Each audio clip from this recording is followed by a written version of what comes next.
Last October marked 60 years since Bowie High School football coach Burl Beatty was killed in a tragic car crash. Beatty had just led the Bears to a pair of district titles and was looking for a third when he died. Before he came to El Paso, Beatty was quarterback at Texas A&M. This is a picture of him in his college days. He went to A&M after serving in World War II. Beatty died alongside his assistant coach Jerry Simming in 1954.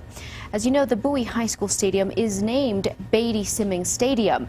They coached at a time during an era of prejudice and segregation in El Paso. And Coach Burl Beatty is the focus of a new book written by his son, Gaines Beatty. And joining us now is Gaines Beatty. Hi. Hi. What a good-looking cover. I was just letting you know. Thank you. So really, it's an amazing and a tragic story also. But tell me a little bit about your father and how you were inspired to write the book. Well, I've kind of had this story brewing in me for my entire life. My mother always told me stories about him and what he did, and as I grew older, I became more aware and more inquisitive, and then a number of things happened. But what really set it off, the straw that broke the camel's back, I was reading a story by the name of 12 Mighty Orphans by Jim Dent, and his name was mentioned, and I was reading along, and I saw his name, and I said, well, my dad's story is as good as the one I'm reading, and so I said to myself, I should write a book. I had no idea what I was getting into, by the way. Right. You know, 1950s Bowie High School in South El Paso. I mean, it was a very racially tense time, I think. And how did your father navigate that? Well, very aggressively. And a number of the players told me that when he would stand in the face of a restaurant owner or a hotel owner that wouldn't let him in, that they didn't realize that it should be any different. So I know he prepared them before the games because they were going to hear the racial slurs, and usually it was when they went to West Texas, right? You know, Pecos and Snyder and Big Spring and some of those places. But there were some pretty mean Texans back then, I guess, in that era. But one of the stories I heard was that I always heard from my mother was that they went to a restaurant, the man told them they couldn't come in, and he said, yes, they can. We've made reservations here. If you don't let us in and feed my boys a good meal, we're getting back on the bus and going back to El Paso, and there will be no game tonight.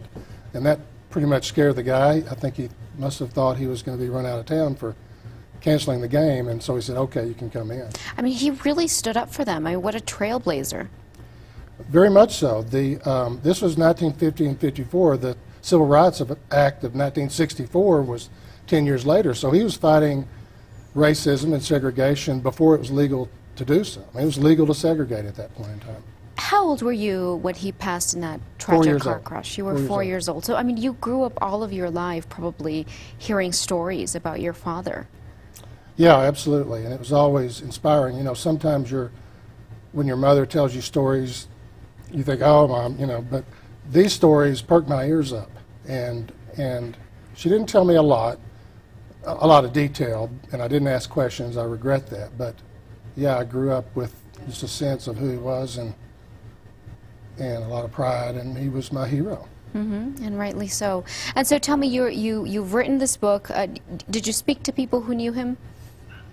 I spoke to about 100 people who knew him, including players from El Paso, his teammates from Texas A&M, his teammates from Paris High School, family members, and as many friends as I could find. It was really enlightening. I mean, what a journey to go on, right? To reconnect with all these people who knew your father so well. This man that you had obviously grown up hearing stories about. And you have a book signing today, from what I understand? Yes, we'll be at Bowie High School at 5:30 this evening. Okay, all right, and that's open to the public, anyone who wants to go? Absolutely. Okay, absolutely. Oh, so Bowie High School, 5:30 p.m. And so tell me, if anybody wants to get a hold of the book, how do they do that, besides tonight? You can get the book at Amazon.com, at BarnesandNobles.com. Barnes & Nobles here in El Paso has copies, and if they run out, they will order more. Okay. So it's very available. Okay, thank you so much for joining us, Gaines. I appreciate it. And again, 5:30 tonight, Bowie High School for a book signing. Yes, thank you. Thank you. Time now for